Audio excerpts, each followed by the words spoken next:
Start the recording. And good afternoon. This is the January 28th, 2022 meeting of the Sacramento County Civil Service Commission. In compliance with directives of county, state, and Centers for Disease Control and Prevention, this meeting is live streamed and closed to the public. Temporary procedures are subject to change pursuant to guidelines related to social distancing and minimizing person-to-person contact.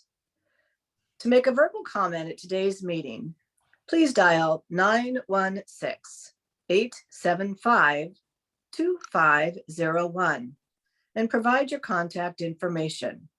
When the chair opens public comment for a specific agenda item or for a non-agenda matter, commenters will be contacted by phone and transferred into the meeting to make their public comment. Written comments are always accepted. Please send your email comment to boardclerk@saccounty.net. Your comment will be routed to the commission and filed for the record. Mr. Chairman, I'll turn the meeting over to you to call to order. January 28th, 2022 Civil Service Commission meeting is called to order. Gina, could you please call the roll? Yes. Commissioner Boyce? Here. Commissioner Johnson? Here. Commissioner Nelson? Yo. Commissioner Suter? Here. We have a quorum. Thank you. And Mr. Chairman, before we progress further on the agenda, I wanted to take this opportunity to introduce the new Department of Personnel Services Director. I believe that he's on the call. Can someone from DPS confirm that? You know, I don't see him, Alice. Okay, well then, maybe we'll wait and introduce him a little bit later then, if he hasn't come on yet. I'm sorry, Alice, who are you looking for? We're looking for Sylvester Fadal. Oh, right, I didn't see that he joined either, so I'll keep looking. Okay. Dr. Fadal is the new director for DPS, and so I have a little introduction to read about him. He is scheduled to come on. I'll just go ahead and read his bio for you, and hopefully he'll come on soon when he has the opportunity. Dr. Fadal was appointed at the Board of Supervisors November 2nd meeting, and he took his position effective December 13th. He actually has about 23 years of public sector, human resource management, and executive experience. Since 2019, he has been the Chief Administrative Officer for the Santa Clara Valley Transportation Authority, where he's worked since 1998. Prior to that, he was the Director of HR/Deputy Director of Business Services, Human Resources Manager, and Manager of Organizational Development and Office of Civil Rights and Labor Relations.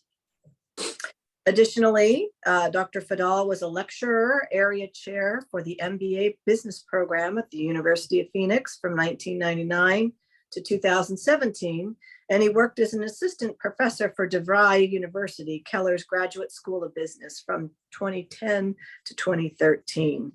He has a Bachelor of Science in Organizational Management from Patton College, a Master's in Public Administration Organization Change from California State University, East Bay, and a doctorate in Business Administration Management from Argosy University. He also has a certificate in training in human resource management from UC Santa Cruz and completed the negotiation and conflict management training for senior executives at the Harvard Law School. So if he is on, we'll say hello to him. If he's not yet here, we will say hello. He's here. He is here. All right, He is Doctor. here. Hi, Dr. Fadal. So I just had the opportunity to introduce you to our commissioners and welcome to our meeting today. Thank you so much. It's a pleasure to be here. And by all means, just call me Sylvester. All right. You know, it's a pleasure to finally meet you guys. I've asked a lot about the Civil Service Commission, and I just have been waiting to be here. So it's certainly a pleasure of mine. Well, we welcome you very much, Sylvester, and I know that you and I still need to have an opportunity to do a little meet and greet via Zoom, and we'll get that scheduled. So, but we really do appreciate that you're here today. It's a very lengthy meeting, so if you need to duck in and out, we totally understand. But thank you so much for being here. My pleasure. All right, Mr. Chairman, I'll turn it over to you again. Thank you. Public comment. At this time, anyone may address the commission regarding any item that is not already scheduled on today's meeting agenda and is within the commission's subject matter jurisdiction. However, the commission may not take action on such items except as authorized by Government Code Sections 5495.4.3 and Civil Service Commission Rule 14.13.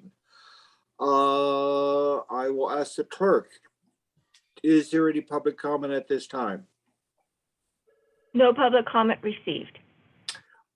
Okay, thank you. If there are no questions, we will, all right, our next matter on the agenda is the adoption of the consent matters. That's items 4, 5, and 6, which is for resolution 01/2022 authorizing remote teleconference meetings from January 28th to February 28th. Item 5 is adoptions of our last meeting minutes. And item 6 is a receive and file the promotional exam and late applications and extended eligible list. At this time, is there any questions? And if not, I entertain a motion to receive and file. I have a comment to make on the eligible list and extending it. It looks to me that we have a lot of. Commissioner Applicant. Suter? Commissioner I'm sorry, Suter? what? If I would, if you'd like to pull item number 6 from the consent agenda, then we can vote on the consent agenda and then we can talk about number 6. I don't need it pulled. I just want to make a comment. Okay, Okay. I just looked at it and it seems that we have a lot of qualified candidates on the eligibility list. And it, from time to time, we hear that we don't have a number of applicants, but that appears to be quite a few people for each job. That's my only comment. I move approval of the consent matters. I second it. is there any public comment? No public comment received. Gina, would you call the roll, please? Commissioner Blois, Aye. Commissioner Johnson, Aye.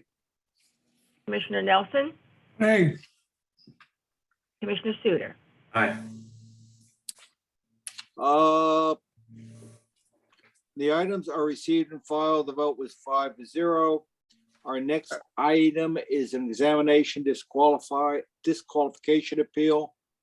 I will ask our executive officer to introduce the item. Thank you, Mr. Chair. And just to clarify, the consent agendas was adopted 4-0. We only have 4 commissioners. We're still missing one. Wishful thinking, Mr. Chairman. I was Next- just having hopes. Yes, I've been one of those expedited appointments.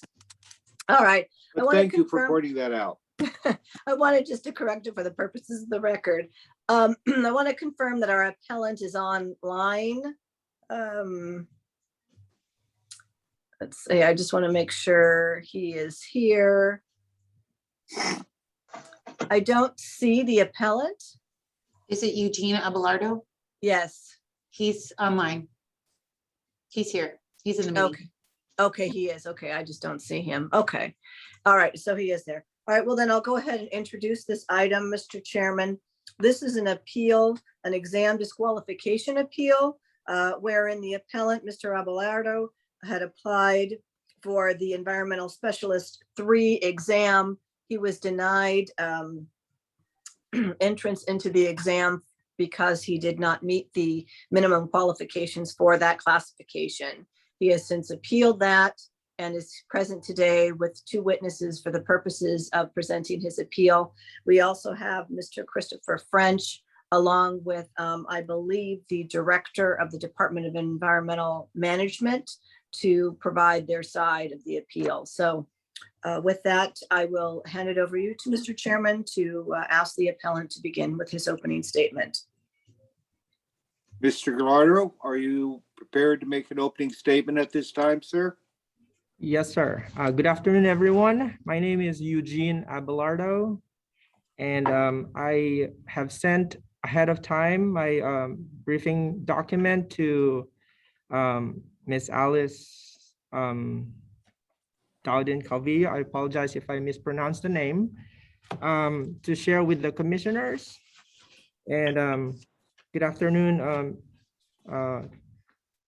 commissioners.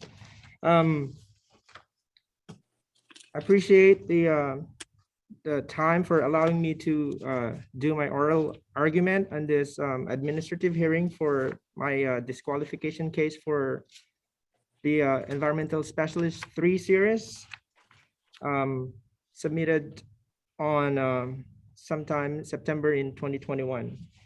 I would just like to point out on the briefing document that I provided ahead of time regarding page 8 on the second paragraph of the executive report that Alice sent to me. And I will read. The appellant did graduate from an accredited college, see attachment B of Exhibit E, but his major degree is in computer science, which is not one of the 5 listed as qualifying.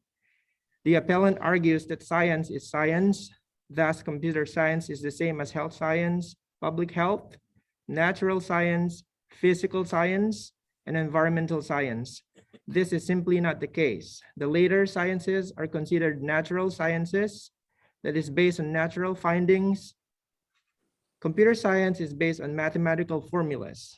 And I comment, mathematics is the natural language of science and engineering.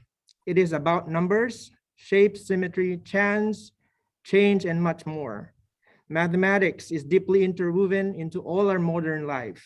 Science is defined as the pursuit and application of knowledge and understanding of the natural and social world following a systematic methodology based on evidence, using experimentation and or observation as benchmark for testing hypotheses.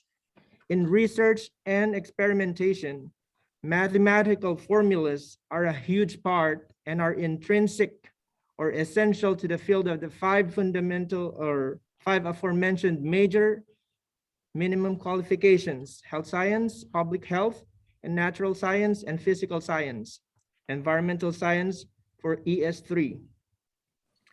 Therefore, computer science can be considered as a related field. Computer science is described as combining the principles of engineering, mathematics, and science to the study and develop computers, networks, hardware, software, databases, and application to developing of equipment and much more. It is a related field in the application of scientific methods, research, statistical methods, and analysis. Natural, social, and formal science make up the fundamental sciences, which form the basis of interdisciplinary and applied sciences. It is all relative. Initiatives for the educational system worldwide, especially in the US, for the STEM, science, technology, engineering, and mathematics, have been existing to ensure the efficiency of workforce development. The jobs created are related through these academic disciplines. I am also commenting on page 3, last paragraph of the letter entitled Abelardo Appeal, ESD, Response 1.12.22. The coursework needs to be relevant to the position. In looking at the knowledge and abilities listed on the Environmental Specialist 3 class specification, there is no close relation between those and the computer science courses taken by Mr. Abelardo. And I comment, the coursework include chemistry, college algebra, symbolic logic, college trigonometry, analytic geometry, differential calculus, college physics 1 and 2, integral calculus, probability and statistics, along with many other courses such as psychology, socioanthropology, and other general education requirements. These courses are clearly germane to science-related knowledge and skills. Hence, the International Credentialing Organization awarded equivalency to a U.S. bachelor's degree where I had my transcripts and diploma evaluated. In addition to my BS coursework, I've completed additional coursework at the Rhs Community College, biology, microbiology, and anatomy and physiology. Sacramento County Personal Services opines that because I had to take extra courses to qualify for the REHS exam, it is further evidence that my transcripts do not support a science-based degree.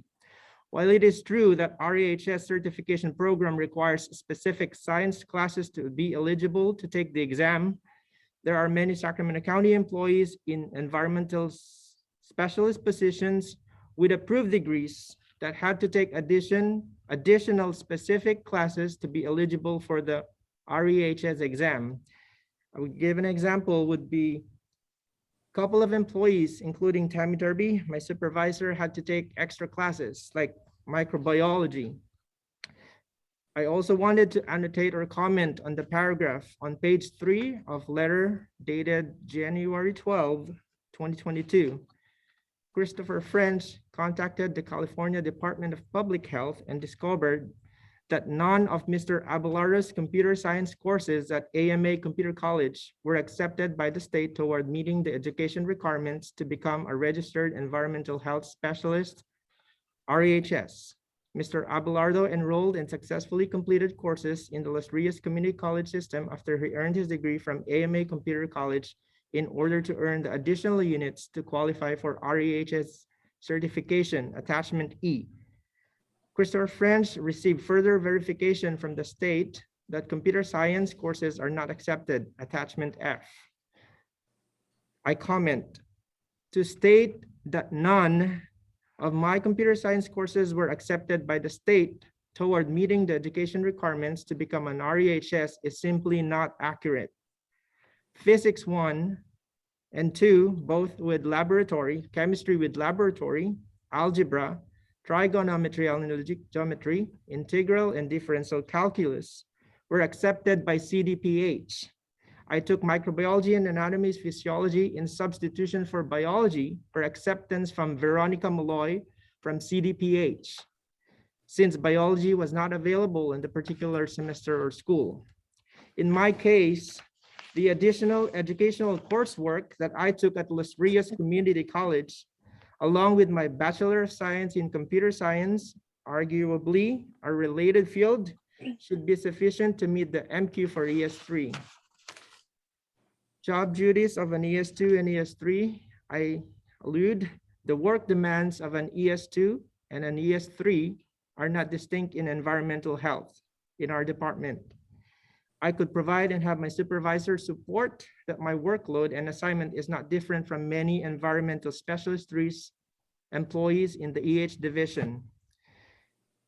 Lastly, please determine that the combination of having a Bachelor of Science in Computer Science along with the additional post-baccalaureate coursework at Los Rios, along with holding certification as an REHS is acceptable as meeting the MQ. Thank you very much. Thank you. Mr. Johnson. Mr. French, would you like to present an opening statement at this time?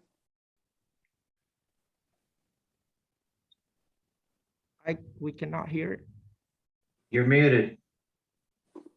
Thank you. I'll start again. Good afternoon, Commissioners. I am Chris French, Senior Personnel Analyst for the Department of Personnel Services. The Department of Personnel Services requests that your Commission deny the appeal of Eugene Abelardo in his disqualification from the Environmental Specialist 3 examination for failure to meet the education requirement listed in the minimum qualifications of the Environmental Specialist 3 class specification. Mr. Abelardo is appealing the rejection of his application because he believes that his bachelor's degree in computer science meets the educational requirement of the minimum qualifications. In reviewing Mr. Abelardo's transcripts, we cannot see a close relation to the duties, knowledge, and abilities listed in the Environmental Specialist 3 class specification. The Department of Personal Services recommends that your commission deny the appeal of Mr. Abelardo for failure to meet the minimum qualifications of this class. With us today is Marie Wooden, Director of Environmental Management. She and I are happy to answer any questions you may have. Okay. Mr. Johnson, Commissioner Nelson here. Do you hear me? Yes, we can hear you, Commissioner. Okay, so I did a little research here on this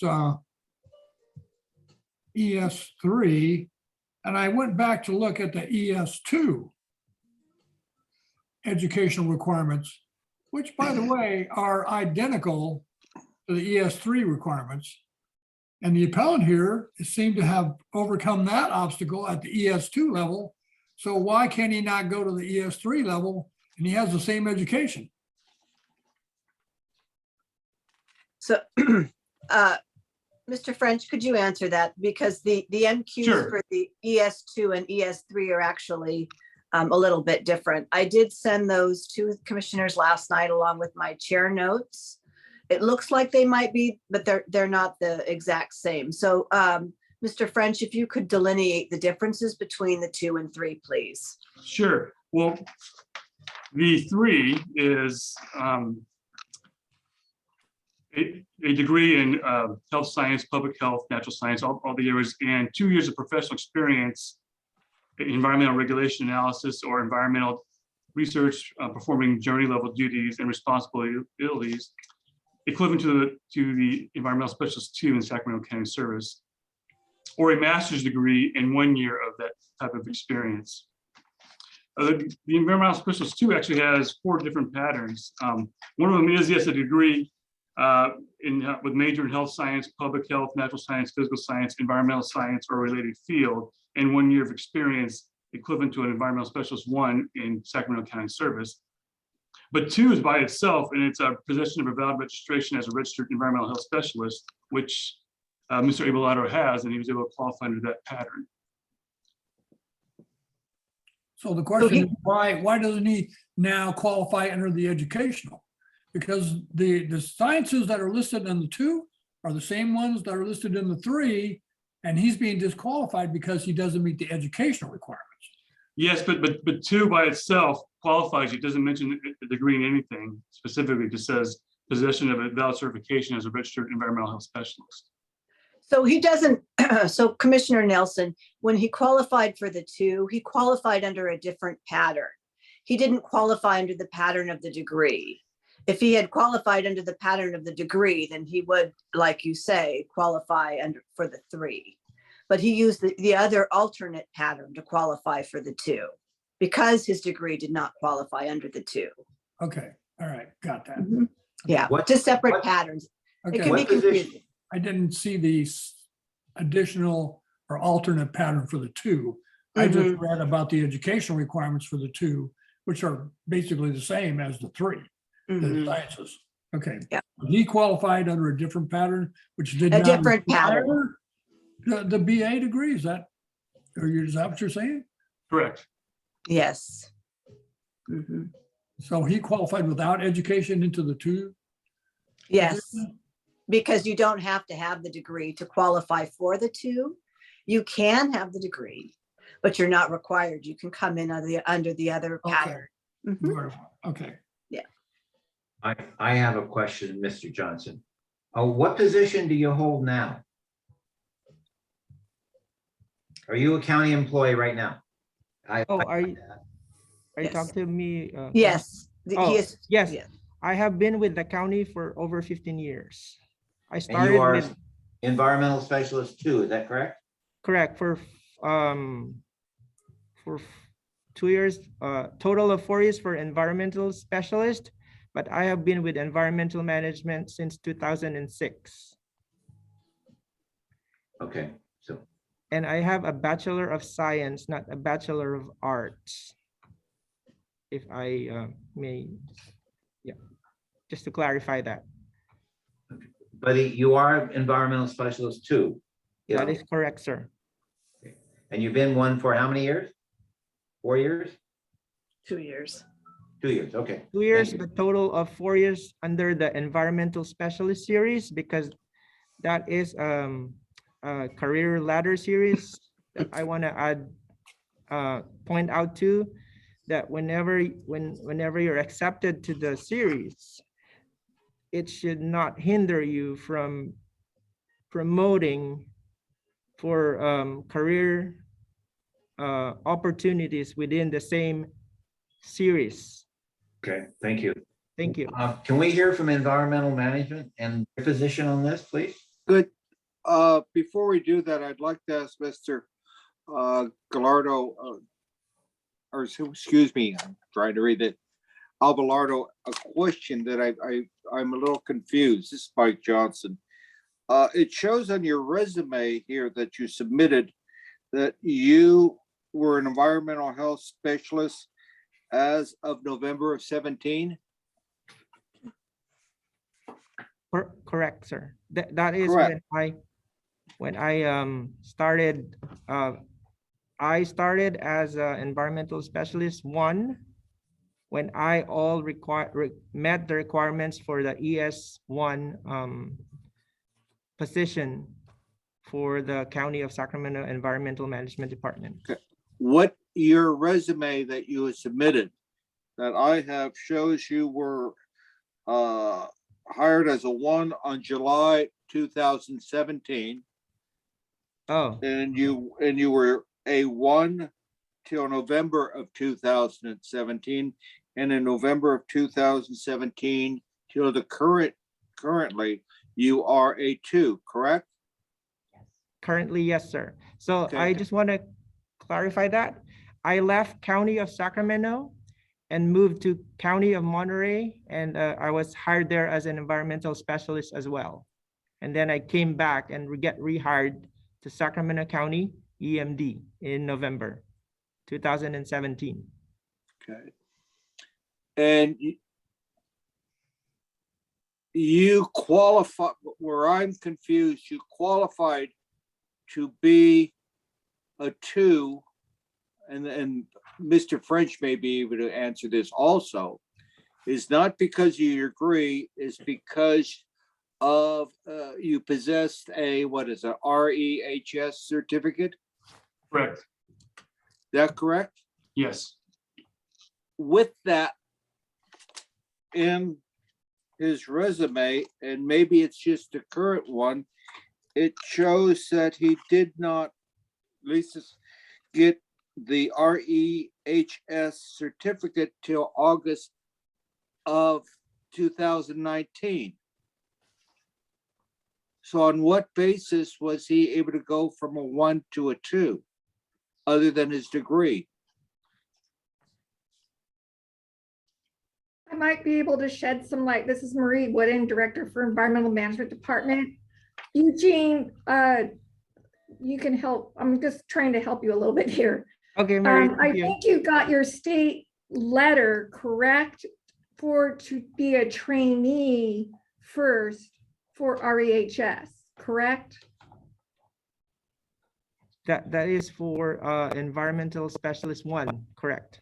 Right. So that's why I'm trying to answer the gap, because he was allowed to, I think once you get your trainee, then you can get hired as a 1, but then you have to train because you have to take the test. Well, the requirements to get to being certified to be accepted for REHS is you have to have a degree. Well, you have to have the coursework, but you have to get the letter too from the state to train, to get the training hours, right? So Correct. I'm just trying to fill in the Yeah. gap, why there was, he's asking about this gap. And I Yeah. think that's why, that's what I was trying to just shed that little bit of light there, that's all. I'm Okay. sorry, I am still slightly confused.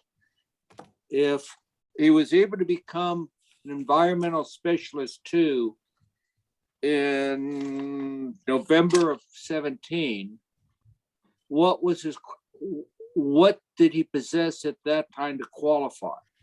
If he did not have an REHS certificate yet, he would have qualified, I would assume, based on his college degree or the educational. So was there a mistake made there, or what was DPS's position at that time to move them into a 2 position?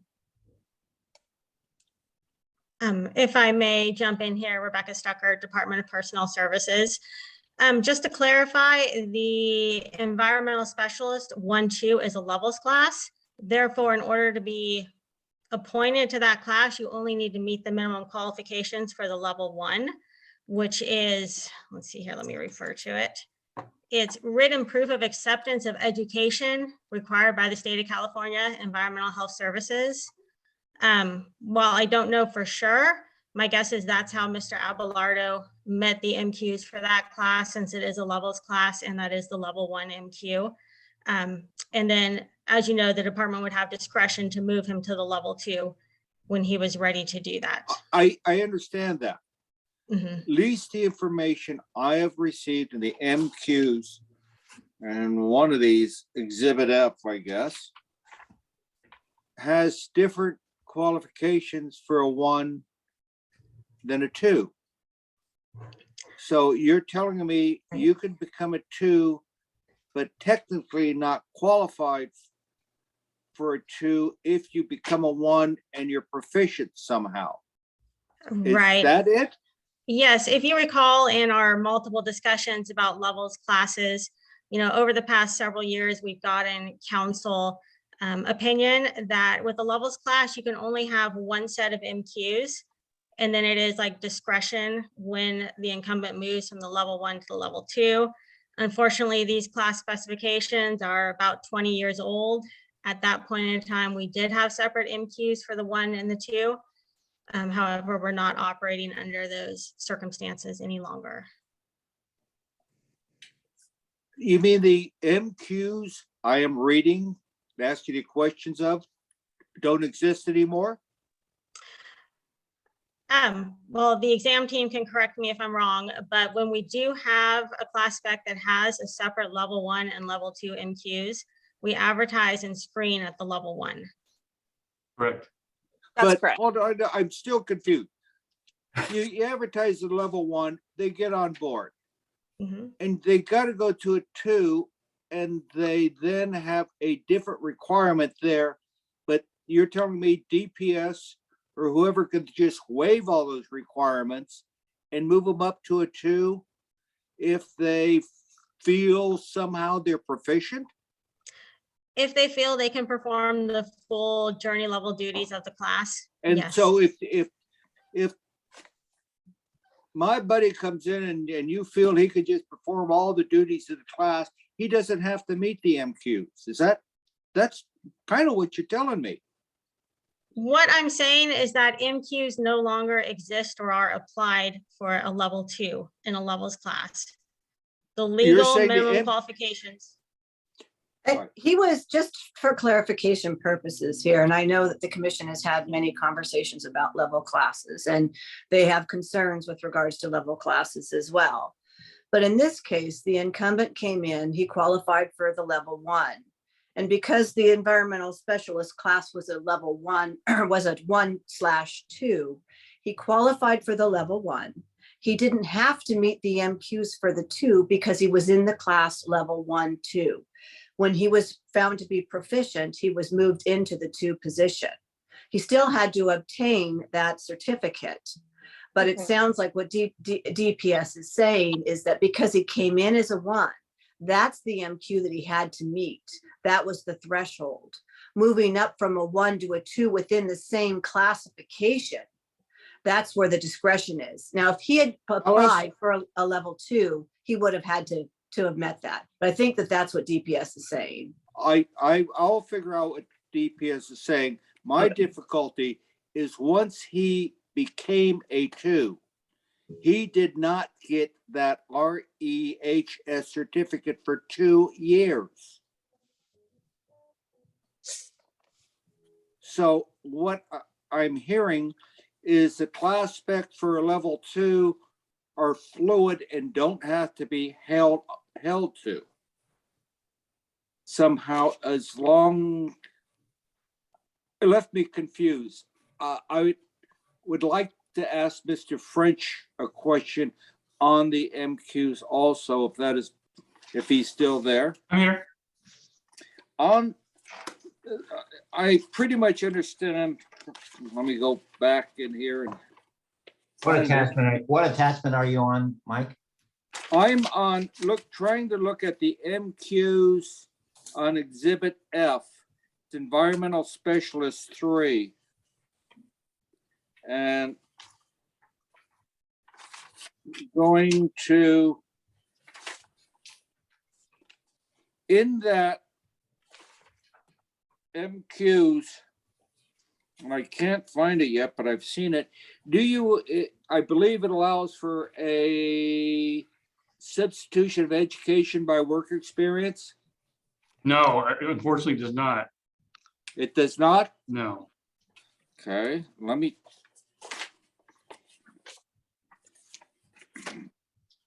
Someplace along the line, I saw that and I was. Yeah, it's a common thing in a lot of class specs, but not this one.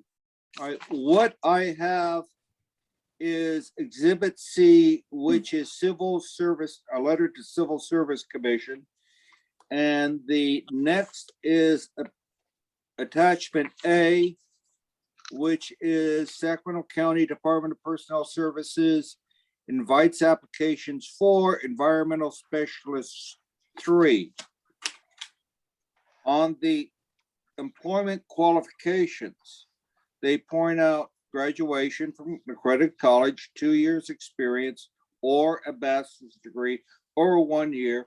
And then it says a note, up to 1 year of required education may be substituted. That is not, this is not the current spec.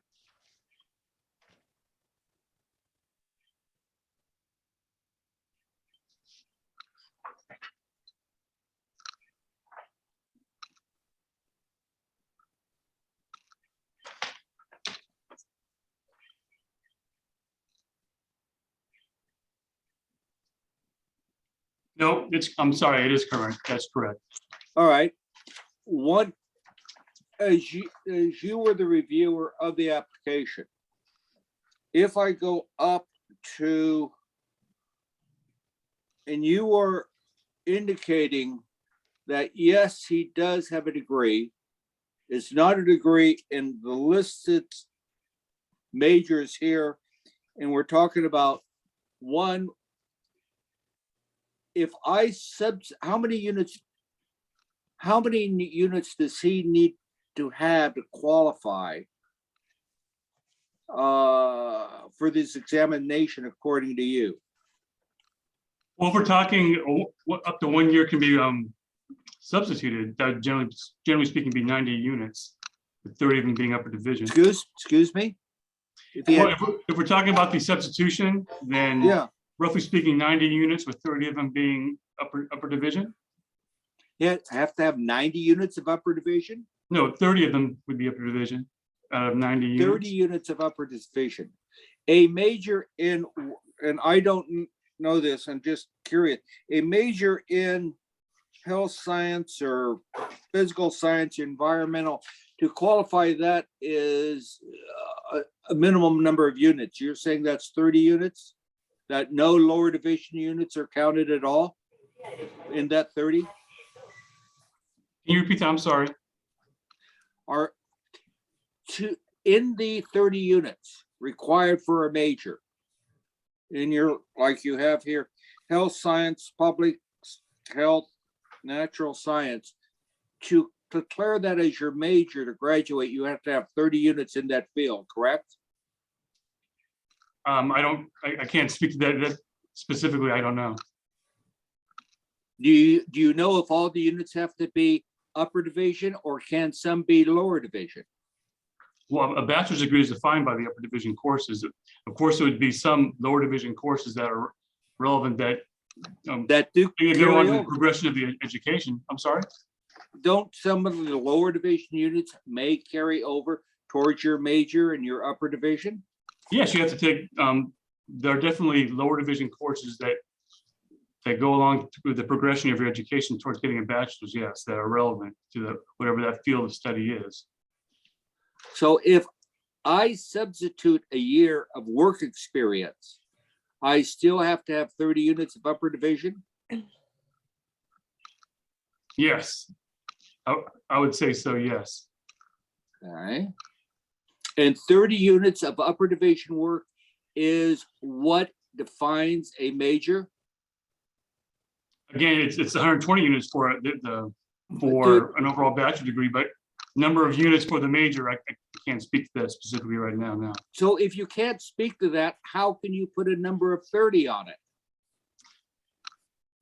30 units as far as, I'm talking about in general, replacing a year of education with experience is about 120 units for a bachelor. So, Right. so 25% of that is 30 units. Okay. But let's say we take the 30 units away, we're at 90 units. Within that 90 units, are you requiring a certain amount of units within one of these fields? I would say yes. Okay, and you are telling me then out of that 90 units, 30 you were requiring 30 upper division units? If we were to use the 1 year of substitution, then yes. Okay, and okay, so lower division units would not count.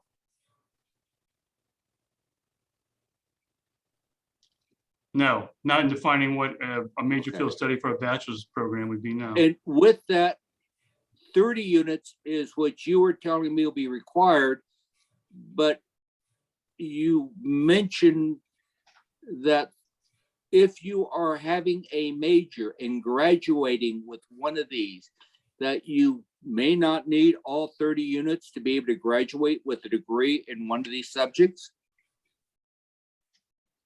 I'm saying I can't speak to how many units you would need, but it would be generally be about 120 units total. And that's 120 units total, but that's taking all the prerequisites and everything else. Exactly, yes. I'm talking about when you declare a major, isn't there a definite definitive number, and it changes by your subject matter, Yes. that you have to use that as your major for a degree?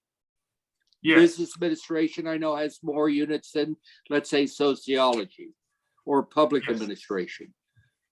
What I'm asking is, which I believe you said you don't know exactly how many units you need for a degree or upper division work in coursework for one of these degrees, correct? yes, I don't have that in front of me. So if you had to give advice to our appellant, even though he has a degree, but he has a lot of coursework, but it's lower division, you would recommend that he would need at least another 30 units something in these fields? Or can you combine these fields with his units? You most likely could get a second degree. Yes, I'm sure. I mean, I don't want to speak in absolutes, but I'm sure he can get a second bachelor's degree in a lot of these units that he's always taken would work towards a degree in one of the natural science, physical science, etc. I think so. Also, the biggest, let's say, a biggest regret right now is if I look down at public health and I'm going to college and I need how many upper division units to have a degree in public health or in physical science or environmental science, you do not know how many units it is. That's historically or arbitrarily what DPS has done is just said it's 30 upper division units, which I assume is a qualifying number. If his field of study was along one of those lines, that's certainly some analysis we had done at that time. His degree was in computer science, so I didn't even entertain that notion of how many upper division units you would need to meet the 1 year substitution requirement.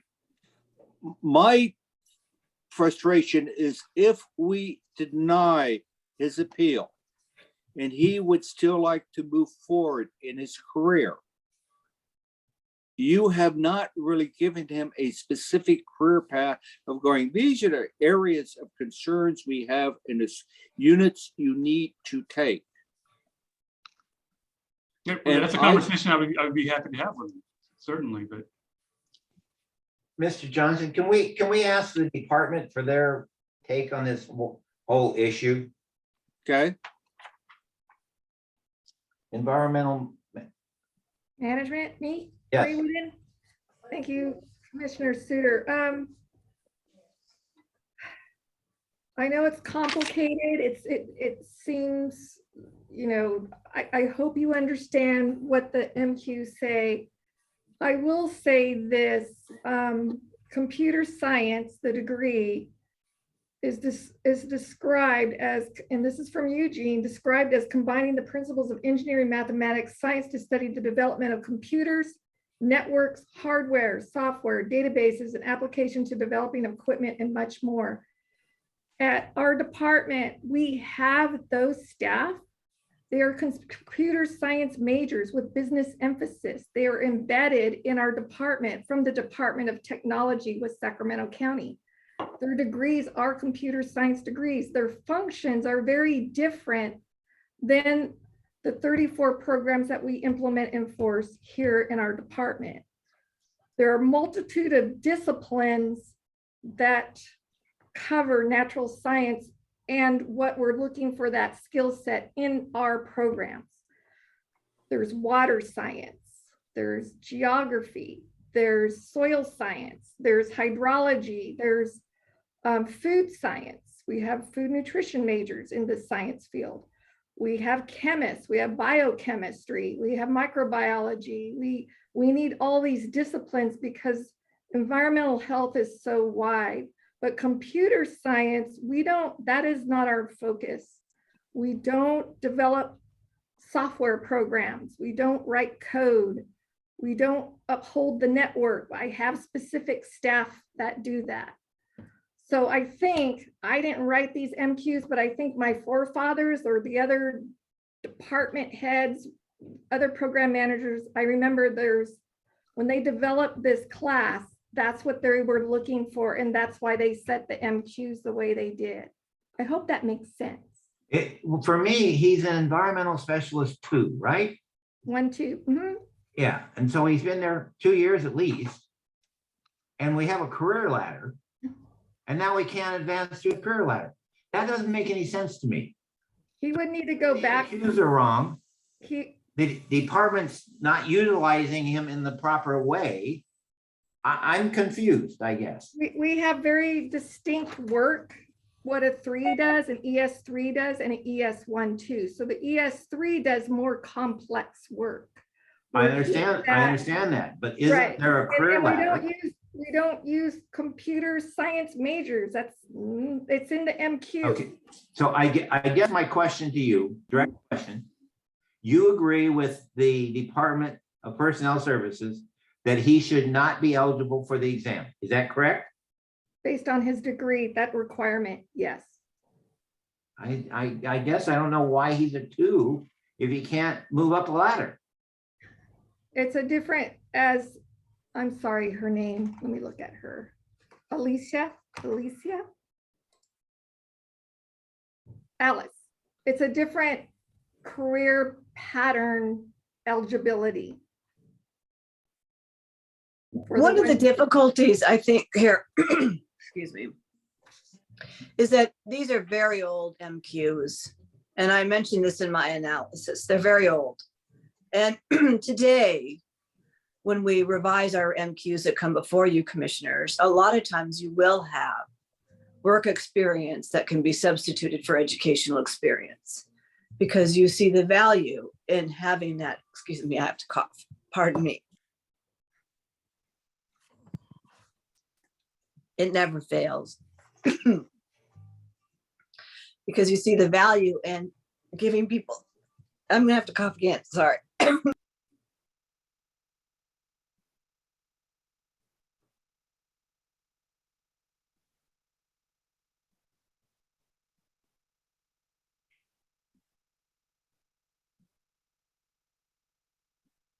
we'll see if I can get through this. Because you see the value in ensuring that people have that career pattern. These were MQs that were adopted by not you commissioners, but by this commission many, many years ago.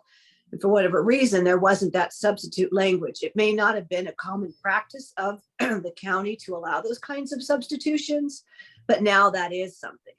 So one thing going forward, and again, I mentioned this, is that you might want to consider that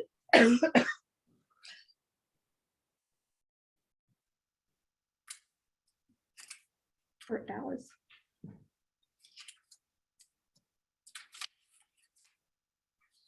amending the MQs at some time, and I'm gonna, that's my comment.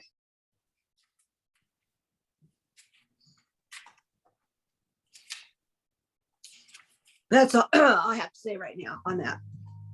Sorry, I apologize. I have a terrible cough. No, it's okay. Alice, don't worry about it. Handle this. Mr. Johnson, I guess I when I first read all through this, I said, you know, the MQs are the MQs. I don't know that I have to go with the work experience. Because something's 20 years old doesn't mean that we as a commission can't look at something and somebody who says, you know, I've been a 2, I want to be a 3. Now, with that said, it's up to the department to hire this individual. If he wants to be hired, if they want to hire him for a 3, he's not automatically, we are not going to put him in a 3's position. We're going to say, okay, we see the merit in the experience he has. That's my feeling, I guess. I think a career ladder is a career ladder. If you're a 1 or a 2, and I understand it's a double class, 1, 2, then he should be able to go to a 3. If the department wants to utilize his experience that he's had at a 2. If the department doesn't want him as a 3, then that's what they need to tell him.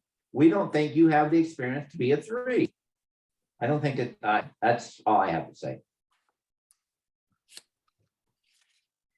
So I guess I should direct this to Mr. French.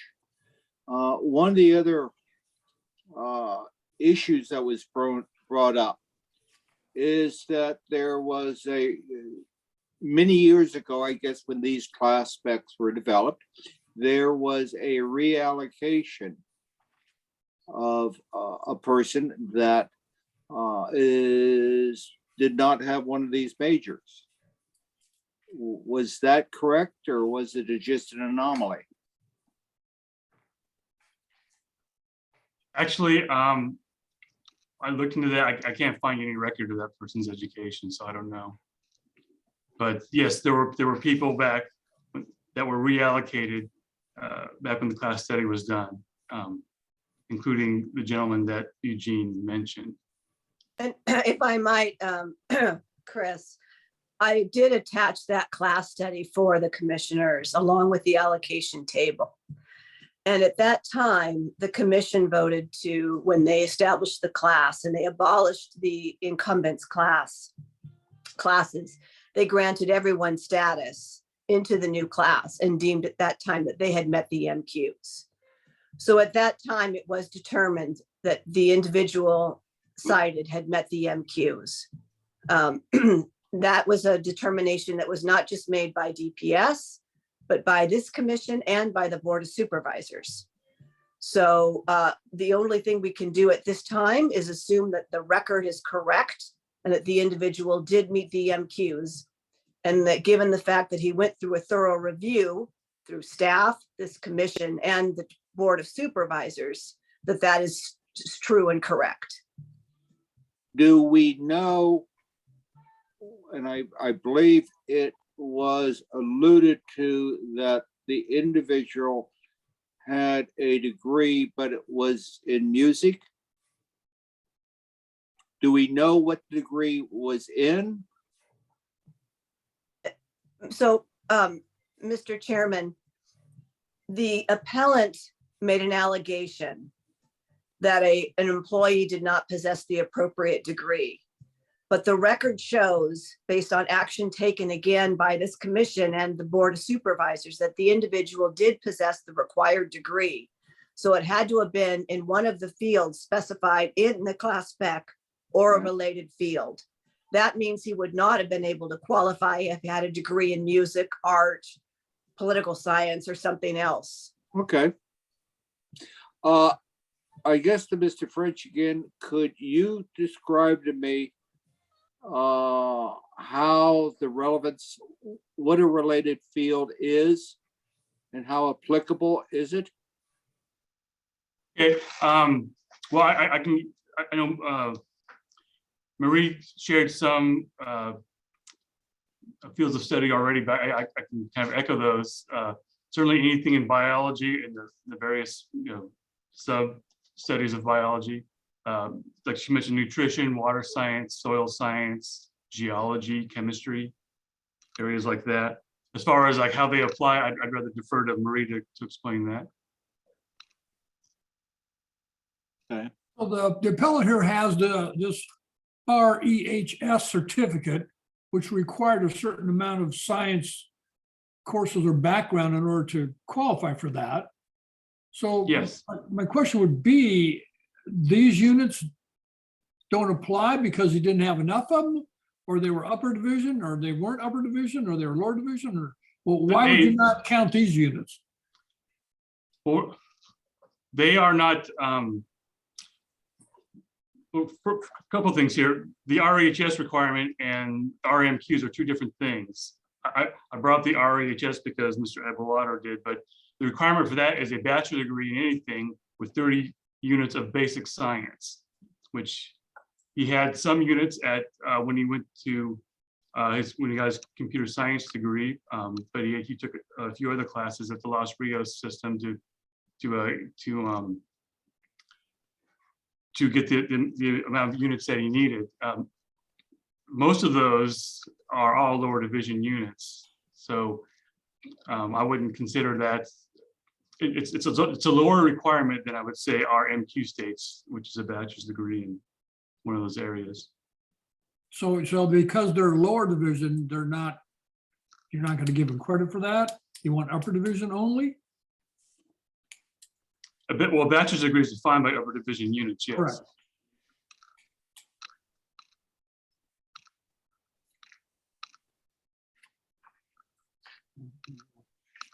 Is there any public comment at this time or questions?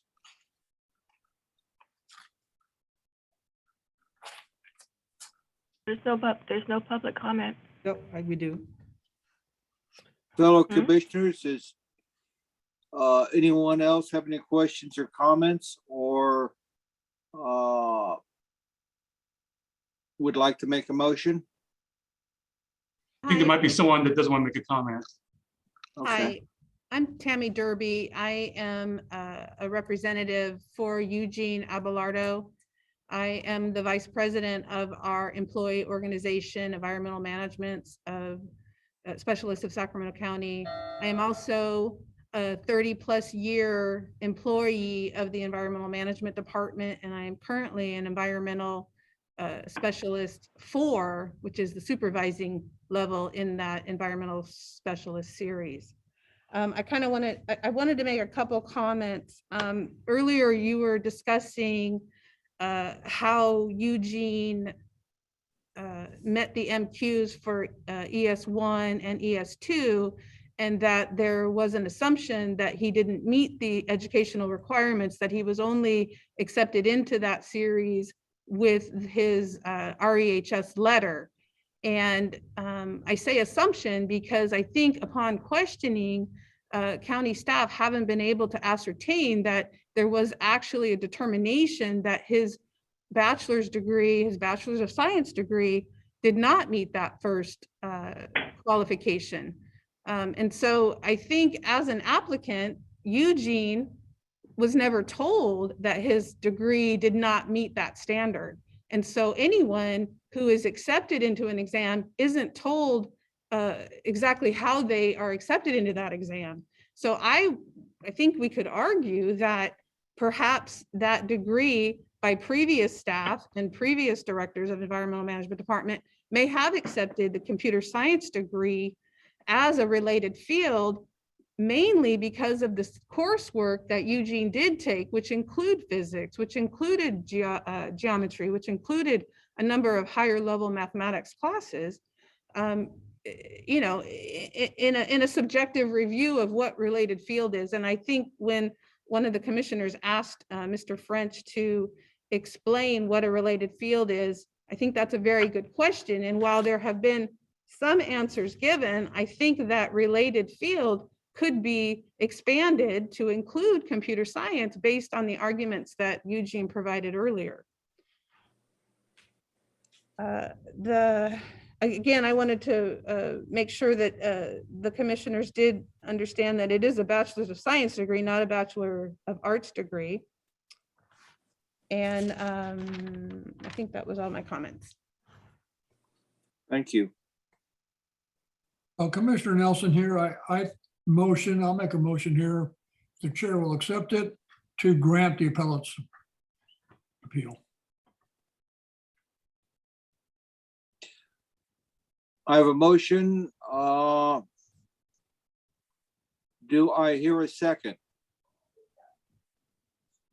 I will second the motion to have further discussion with the commission and get feedback. My discussion with it is what was brought up is how the appellate was able to move from a 1 to a 2. That I'm told the MQs are old. But the MQs at the time 4.2 was the same college education and degree and experience as a 1, or he could have the REHS certificate, which he did not have at the time. And DPS moved him to a 2. And either as that, those many years ago in 2017 was an error. And it led me to believe if they did do that, they had to do it because of on an educational basis. So I'm confused of either we're making an error now or we made an error back then. And I think it's a very sad situation for the appellant. I would like to hear other comments from other commissioners of how they see it.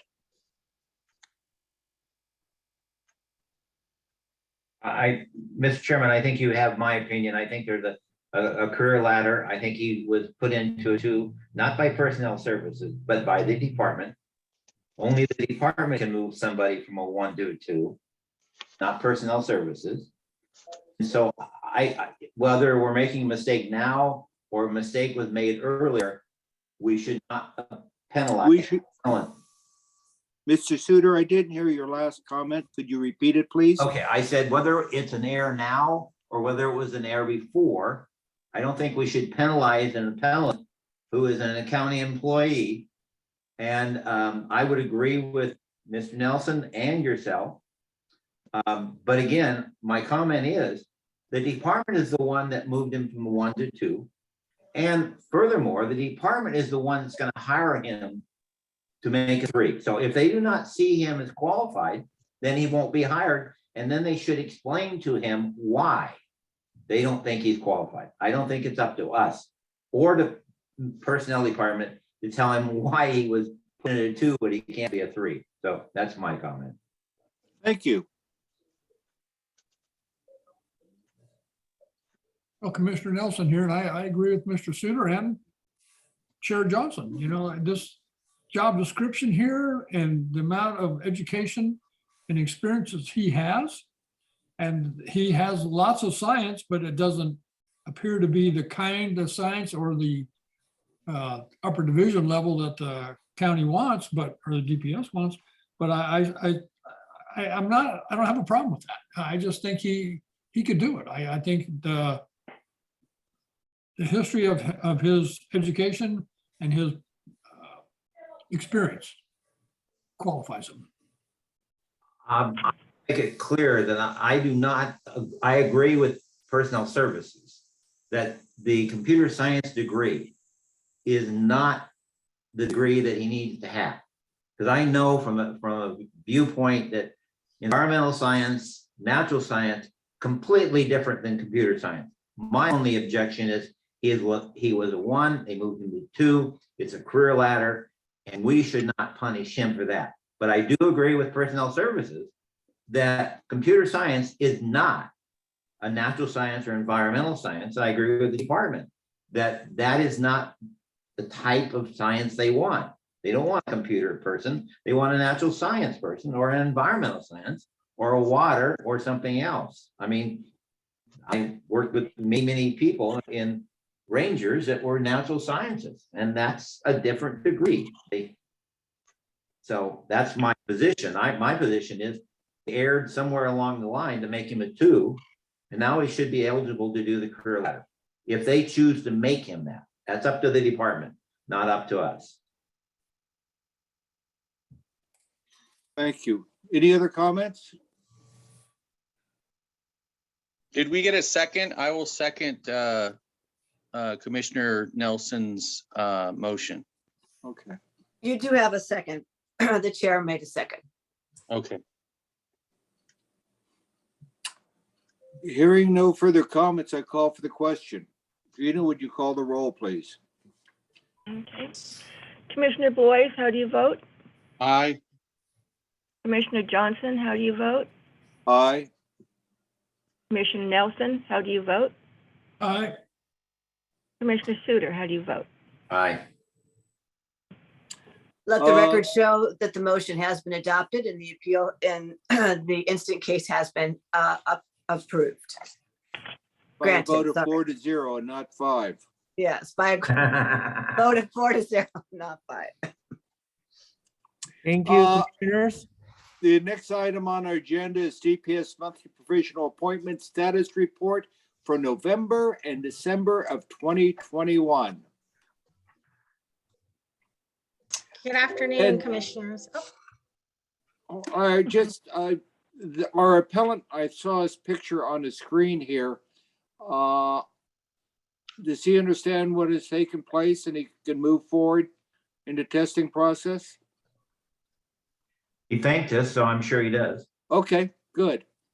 Thank you. I just wanted to make sure. We'll send him a letter, Mr. Chairman, that states that I this know we appeal has will. been granted.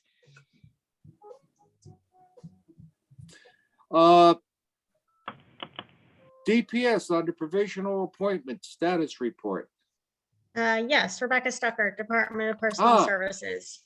Hello, you have Hello. before you the provisional status reports for both November and December 2021. I have some updates for you, starting with the November report. All 4 of those exams have been completed and the provisionals have been hired in all 4 of those positions. So you will see them cleared off the December 2021 report. One update for the December 2021 report is the licensed vocational nurse. That exam has, or that eligible list has been established as of January 13th, and the provisional is reachable. And with that, I request that your commission receive and file this report. I can answer any questions you may have. I move we receive and file the report. I second. There has been a motion made in a second, and Gina, could you please call the roll? Before we call the roll, is there any public comment on this item? No public comment received. Thank Do you. we have public? We could. Yes. Who made the second on that motion? I'm sorry. Commissioner Suter, you moved. Who seconded? Commissioner Nelson. Thank you, Commissioner. Ready? Okay. Commissioner Boyce, how do you vote? Aye. Commissioner Johnson, how do you vote? Aye. Commissioner Nelson, how do you vote? Aye. Commissioner Suter, how do you vote? Aye. Let the record, yeah. The vote was 4-0 to receive and file. Our next item on the agenda is revision of the Sacramento County classification plan as recommended by the 2021 Deputy Sheriff's Permanent Part-Time Class Study. your executive officer will introduce the item. Yes, thank you. Very quickly, before I start coughing again. This is the first of 3 class studies that are recommending a change to your classification plan. And we have Miss Karen Farrell here who will be presenting this very streamlined class study recommendation to you. In Good afternoon. the light of, excuse me, Karen, in the light of moving forward quickly, because we have a long agenda, I would move approval. I see no objection unless any other commissioners have any comments. I move approval of the recommendation to the revision of the classification. I agree with Mr. I Suter. second I second that. I've heard a motion and a second. Is there any comment from public comment or comment from the commissioners? I No call public for the comment. vote. Hearing and seeing none, I call for the question. Gina, public please call. comment. Yes, Gina, please Sure. call the roll. Okay. Commissioner Boyce, how do you vote? Aye. Commissioner Johnson, how do you vote? Aye. Commissioner Nelson, how do you vote? Aye. Commissioner Suter, how do you vote? Aye, unless Ms. Farrell really wants to give her a report. No, that's fine. Thank you. As a staff person, I can remember people saying. The motion is "Love not to passed give my 4-0 to abolish the deputy sheriff's part-time class within the sheriff's series and refer the action to the Board of Supervisors for concurrence. Item 10 is revise the Sacramento County classification plan as recommended by the, I'm gonna go 2021 Emergency Medical Service Series class study. To revise including changes to minimum qualifications and retitle the Emergency Medical Service Specialist 1-2 to Emergency Medical Service Specialist. Revise including changes to minimum qualification following classes within the Emergency Medical Service Series. That would be the Emergency Medical Service Administrator and the Emergency Medical Service Coordinator. And Ms. Farrell, I believe you're going to give us a presentation. Yes, good afternoon, Commissioners. Karen Farrell with the Department of Personnel Services. Before you today for approval is the Emergency Medical Services class study. This study recommends changes based on local and statewide program and reporting requirements that have impacted this program. With me today is Dave Magnino, Emergency Medical Services Administrator, as well as Sandy Damiano, Primary Health Division Deputy Director. We are happy to answer any questions you might have.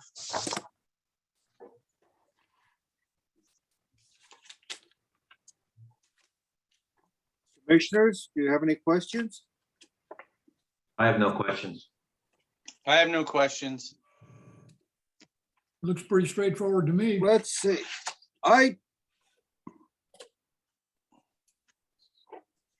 Hello? This is Commissioner Johnson. One of the things I have that you have proposed, I know, see here for, is the ability of full-time paid experience with the development and coordination, experience to reduce, I guess, the years of education on a year-to-year basis. That was in the old specs. I just would ask, how do you do that? If we're requiring a bachelor's degree in a field and somebody now has 2 extra years on a year-to-year basis, how do we determine his educational basis? Because he may not need any upper division work then. Does that make sense? Good afternoon, Commissioner Johnson, and thank you. And again, I'm Dave Magnino. I'm the EMS administrator for the county's EMS agency. And when we look at substituting work experience for a year of education, we're looking for that work experience in the current field that they would be applying for. For instance, they have to have some type of work experience in health field, medical field, in the EMS field itself. So, you know, a year of being a paramedic in the field would be equivalent to 1 year's worth of study in the health type of field. So that's sort of where we're looking at when we do the 1 year equivalent.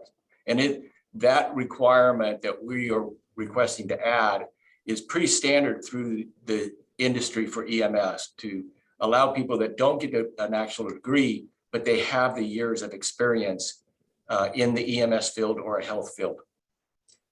What I think I heard is that 4 years as a paramedic in the field would equal the requirement of a bachelor's degree. It would If I have, could just, go ahead, Karen. sorry, Dave, if I could just direct your attention, Commissioner Johnson, to the actual language in the note. And the actual language it requires experience reviewing, evaluating, and monitoring state or local emergency medical services program. The entry level where Dave was talking about the EMT experience coming in would certainly get you into the series, but in order to promote to the administrative level, it does require a bachelor's degree, and that is in order to have that skill set that is required for the in addition to just the technical knowledge, but the additional broader level of education required, knowledge base required for the program administration. So it would need to be specifically the experience to substitute would need to be in the reviewing, evaluating, and monitoring of state or local government emergency medical services. So I think if I understand your question, you're asking how would we relate those to the units that are required? Yes. Okay, so when we review those, as you kind of heard from the appeal, we are looking at a total number. Generally speaking, the 30 units comes from the minimum required education number of units for any state college or university for a bachelor's degree. The minimum number is 120 units. So that's the minimum number required for any degree. So we would, in a very simplistic way, if somebody had 4 years of related experience, then that would automatically qualify them. If they were combining experience and education, we would take a look at that. We would look at how many units they have. We would look at their total amount of experience. They would still need to have 120 unit equivalent. So if they had a bachelor's degree in an unrelated field, we would still take into consideration that they had the general education requirements to have the skill set required to do the reporting and the analytical and the interpretation of legal requirements, those types of skills. But the specific major upper division coursework, we would require a minimum of 2 years to qualify for the full substitution. All right. Along with the general education. All right. Playing devil's advocate, trying to understand better. And I'm looking at the Emergency Medical Service Administrator, where they have the note full-time paid experience, and then the bachelor's degree. And you have different cases. If I have that 1 extra year of experience, that's 30 units, then I only need 90 units. Out of that 90 units, do I need another 30 units in health science or life science or nursing or public administration, or do I just need 90 units? And do they have to be upper division or not? You would need another likely 30 units in the related fields. And the reason is because when we have a bachelor's degree, it is a requirement that has a specific formula of classwork to provide a body of knowledge. So when we are looking to substitute education, we're not just saying any education is equivalent to the knowledge base provided by completing that predetermined body of work that provides you with that level of skill set that awards you a degree in that field. So the experience substitution, you would need to have, if you had only experience, you would need to have 4 years. I think we can agree on that. And your question is, if they have only 1 year of experience, how many units do they have to have? They would have to have at least 60 units of general education and another 30 units in related fields. So if I had 3 years of experience, and that means I only need 30 units, all 30 units would have to be in one of these related fields, and it could be lower or upper division work? It would have to be in the related fields, and it would likely need to be upper division work. And the reason for that is because, again, when we're looking at a bachelor's degree in a specific area of study, we are looking at the knowledge that is gained by completing a prescribed set of coursework. And so we are acknowledging that skill set can also be gained through work experience. However, the experience can't be gained, or the knowledge base that we're looking for that is applicable to this job class is not the general education. The experience, the knowledge base that's applicable to this job class is from that prescribed program-specific formula classwork. I thank you. To be honest with you, all I see is more appeals possibly sometime, and we'll figure this out. Am I correct, as I read this, is looking at trying to, where is it here? Is the 1 year of paid experience. We have, with the paramedic, mobile intensive care nurse, Army medic, or Navy Corps person, we have included emergency medical technician to qualify in all 3 of these classification changes. Is that correct? That's Yes, correct. that's our recommended, yeah. And in your report, there was that was not addressed, and there was no rationale given of why that amendment was made. And so I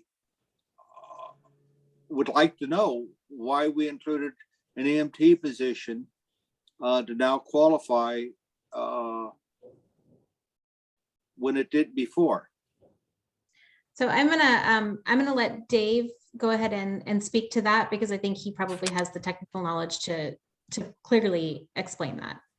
Thank you, Karen. And Commissioner Johnson, to answer your question, as the current MQ state, 1 year full-time paid experience, and you referred to paramedic, mobile intensive care nurses, Army medic, and a Navy Corps person. When an Army medic or a Navy Corps person comes into civilian life, they currently hold a National Registry Emergency Medical Technician certificate. In the state of California now, an initial applicant has to have a National Registry Emergency Medical Technician certificate, just like the Army medic has to apply as an EMT to get his California State EMT card. So if we already are listing an Army medic and Navy Corps person as a minimum level of certificate, then there is no reason why we should not also include an emergency medical technician certificate because their training is identical. Yes, the Army, when they're in the Army or in the Navy, they have more responsibilities and are trained at a higher level, but they're overall as a civilian, they are trained at the same level as a California trained EMT, because both require the National Registry exam for an EMT. Are you saying a mobile intense or an Army medic or Navy corpsman are their training level is not on the same level as a paramedic? That is correct. Okay. When they come into civilian life. When they Okay, come into civilian life. Okay. Yeah. So, but they do then someplace along their non-civilian life, they at least have been exposed to other training on a higher level than an EMT, correct? Correct. I'll cut to the chase a little bit. Looking at the requirements you have and looking at a requirement from a EMT and looking on websites, including the county's websites and different colleges, most EMTs are approximately 160 hours or so. Paramedics go at someplace around 1,400 to 2,000 hours. UCLA is an EMT 770 hours, paramedic 1,800 hours. I see you lowering the standards to a tremendous degree. And I try to read to the functions you are wanting these gentlemen to do, which is oversee the program. They'll monitor or oversee. They are also responsible for, I understand, either making protocols or setting protocols, including doing investigations and discipline. They have no background dealing with intubations, IV, or actually any IV drug use. I believe an EMT can give an oral glucose, but that's about it. I've been away from it for a long time. I believe that county EMS has the authority to set different protocols of what classifications will perform. Some counties allow EMTs to maybe intubate. I don't think Sacramento County does. But to go from, let's say, 180 hours of training to where the requirement was almost 1,800 to 2,000 is a large discrepancy. And I think dealing in an emergency, in the medical situation, an emergency service, I haven't grasped the need to do that, because partially in the report from DPS says you're not lowering the standards because of recruitment issues. So I didn't completely understand why that dramatic of lowering the standards from what you were at in such a critical area, because I compliment you and your office for all that you do, and I thank you. But this, I don't. And so if you could help me out a little bit, Sure. It's like going, used to have a BA, but now you can have a GED. And I understand. So, Go ahead, Karen. sorry. So Commissioner Johnson, if I could just maybe paraphrase some information that I had received and that I think Dave was already trying to explain before. I don't think it's the same as going from a BA to a GED. I think what he's saying is that we're going from a GED to a high school diploma. So there is a formal education for that core person, and the military aspect, the training is the same. So when they're coming into civilian life, they are an EMT. That's the level of training that they have. And therefore, it's equitable for us to also allow EMTs to qualify. And What Dave, you correct are me if I'm allowing to wrong. qualify is where you had training as that corpsman or the Navy or the corpsman or the medic at one time in military life had much more hours of training than the 160 or 180 an EMT had. I'm going to have to differ I with would you. say it would be more similar to the hours a paramedic may have. Commissioner Johnson, I'll have to differ with you there, because the basic course for an Army corpsman, the basic EMT course that they are required to take before they go into whatever specialty they're going to specialize in is 180 hours through the entire military branches. And I see that on a regular basis when former military people, service people come in with their course completion record for their basic military medical training from all of the different, most of them for the Army come out of Fort Sam Houston. They are, that certificate says that their basic emergency medical training is 180 hours. Then once they pass that training and they get their National Registry EMT card, which at that point, they don't have to go and specialize in anything else to get to do more hours. They can stay at that level in their field, and that's all they do. They don't have to go on and get the additional specialty training if they don't want to advance within the military medical field. And there are a lot of current EMTs that are in the field practicing for years that decide they like that part of the service. They don't want to become a paramedic. They like being that level of EMT. And we have had in the past, EMTs call me that have had 20 years of field service and experience in a providers and doing analytical, doing quality improvement, doing investigations, and they have that experience already and knowledge compared to, and I look at it sort of, not all paramedics are good administrative type, regulatory type people. They're good with their hands and they're good out in the field, but when they come, that doesn't translate as well into an office experience. And I agree, there's different things. Do these, if I understand reading the job specs and the duties, you're expecting these persons like you set protocols for those folks working in the field?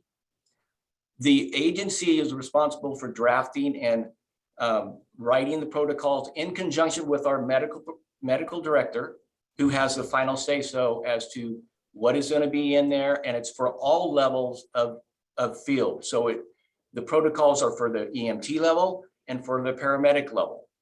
Correct. With the final approval being with the medical director. So the staff are not the ones approving the protocols or policies. They're drafting them based off of their research of whatever that protocol is going to be. Yeah, you are making the recommendation, which the medical director will either accept or not. I would assume you're doing all the work behind the scenes. Correct. With that, though, and maybe in my experience, which I was an EMT with 20 years in the field, is working alongside with paramedics. The difference in the level of care was dramatic. And I would wish that the EMS system would, would uphold higher standards and move forward. And they have done it in a very positive way. But looking at a paramedic that 1,800 hours and an EMT 180 hours, I'd rather lean towards the paramedic. If I'm going to have to deal with emergency situations in medical situations. But Commissioner Johnson, if you don't have a recruitment issue, why is the issue coming up? Because we're trying to align our MQs with the rest of the industry's MQs throughout the state of California. We are one of the few counties that do not allow a minimum qualification to be in the EMS agency, not in the field doing emergency work, but doing the analytical, doing the administrative work, that do not allow an EMT as a minimum qualification. So we're trying to align that. There are programs that don't require a paramedic's knowledge in the administrative part. Right. And so by allowing the EMT as a minimum qualification now for the minimum entry level, okay, with it allows us more flexibility in applicant pool. Yes, we have not over the last 7 years, 8 years since I've been here, have had an issue finding paramedics. But we've had more EMTs calling saying, why aren't you allowing an EMT to enter as a entry level position in the agency if I have all of this year's experience? So we're just trying to come in line with the rest of the industry and make it across the board. Okay, and it is across the board. You would make that requirement other than for the specialist, for the coordinator and the administrator, correct? As a bare minimum, but again, each level we go up, coordinator and administrator, additional educational requirements or additional work experience within the government agencies such as the local EMS agency, those additional requirements come into play, where with the specialist, it is strictly just the 1 year of paid experience as one of those levels, or 2 years of administrative work inside of a local government agency. And with all these licenses and provide, there's a note that, these are desirable. That current licensees with EMT, paramedic, or a registered nurse is desirable. So if you hired me and I decided I want to let my license lapse, it just lapses. They are not required to maintain it. It is just a nice thing if they would really like to do it. That's correct. Okay. I'll give them my Christmas list. Okay, thank you. I wish you well, and I thank Emergency Medical Service. That's a wonderful job. We've improved. I hate to say your position from the paramedic to an EMT is a leap too far for me. So I just want to follow up here on Mr. Johnson's line of questioning here, I guess.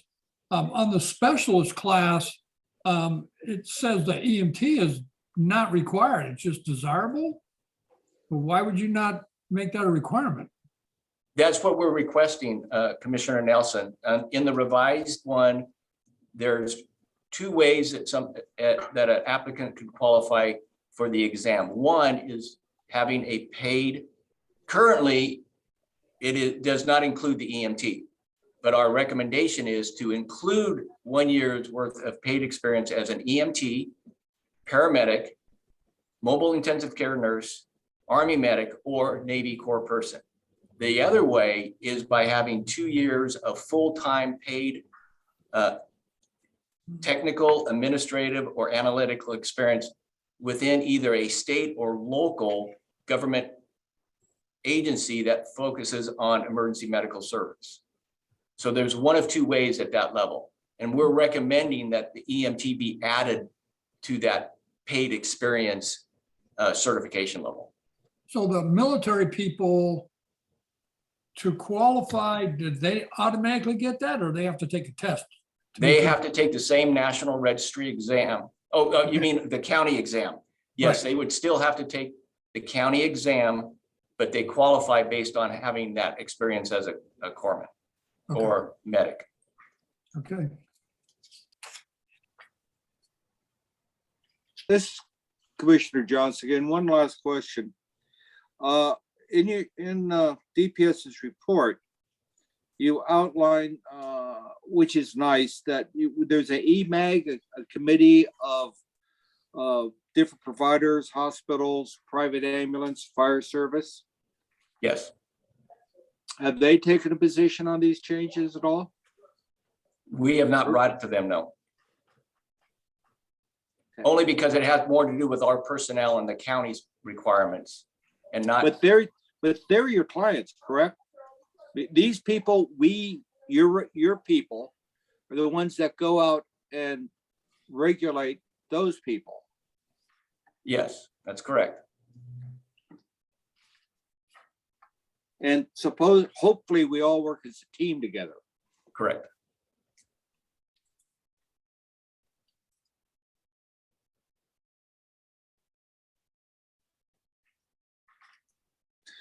Is there any other comments? If not, the chair would entertain a motion if I can hear one. This is Commissioner Blois, motion to approve. Mr. Nelson, I second that. Is there any public comment, Gina? No public comment received. Thank you. Thank you.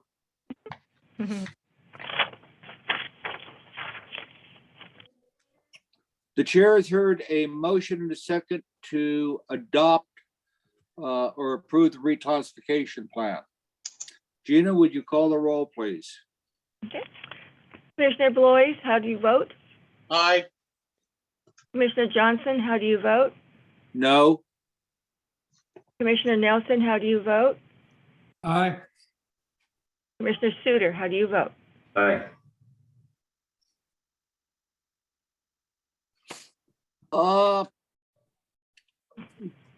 This chair, the vote was 3-1 to approve the reclassification plan and forward it to the Board of Supervisors for concurrence. We Thank you, now, Commissioners. Thank you. thank you. We now move to item 11, that is the revised Sacramento County classification plan as recommended by the 2020 Construction Labor Compliance Series Class Study. And Establish- I'll go ahead and introduce this. So thank you very Okay. much, Mr. Chairman. So this is the second time this class study is coming before you. You'll remember that you did hear it extensively back in September, and you provided direction to both DPS and to your executive director to solicit direct conversation with the union on how members and the union felt about the proposed allocation of the 4 incumbents. There has been extensive discussion with the incumbents that are proposed for reallocation. That has been reflected in a table, which is an attachment to my report and also included in the class study. And I've also confirmed discussions with the union in this particular instance, who has no issues with the class study or the proposed allocations at this time. We do have staff present here. Mark is here, and I believe he has subject matter experts that are also present today to address any questions or concerns that you might have. Good afternoon, Commissioners. Mark Kalimba, Senior Personnel Analyst, presenting on behalf of the Department of Personnel Services and the Department of Community Development, Construction Management and Inspection Division. We request that your commission adopt the Construction Labor Compliance Series and granting the status of 4 incumbents. As directed by the commission when this class study was originally presented in September 2021, the department has met with and explained the granting of status process with each of the 4 incumbents, and DPS has notified them in writing of their recommended allocation. Juan Chavez, Chief Construction Management and Inspection Division, and I are here to answer any questions you may have. Thank you. So on the attachment F or E, which is the career ladder, it shows the labor compliance guys, and then also it shows a principal engineering technician, which is the guy I thought we were getting rid of. So why is he still in there? Attachment E, that is the proposed career ladder, yeah. Not the career ladder, sir. That is the org chart. That's a flow chart? Or organizational chart. Okay, so why is the engineering guy still in there? I thought we were getting rid of those guys. I thought they're all going to be compliance people. They're not proposing to abolish the class. They're just proposing to reallocate 4 positions. So they'll still use that class in other positions, but this is a separate. So is that guy going to be working out of class now? He's going to be doing the same thing? Those are different people. Those are completely different people. You're looking at the org chart for the department. Yeah. I'm sorry, are you referring to Kabanchi? He's So he's there- looking at the org chart for the department. I have. let's That's see. attachment E. It doesn't say what it is. Is it E or F? Well, it depends on, I don't know how you look, maybe it's F.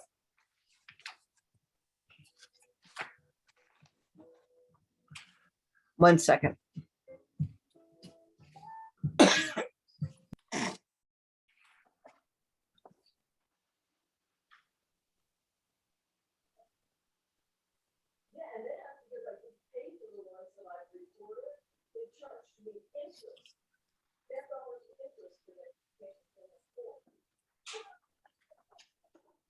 So these are the, go ahead, were you gonna speak, Alice?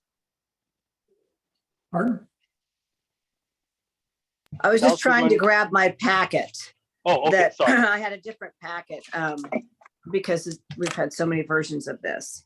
But what, so Commissioner Nelson, what you're looking at here is the Department of Public Works and Infrastructure Agency's organization chart. And so you're asking about the engineer.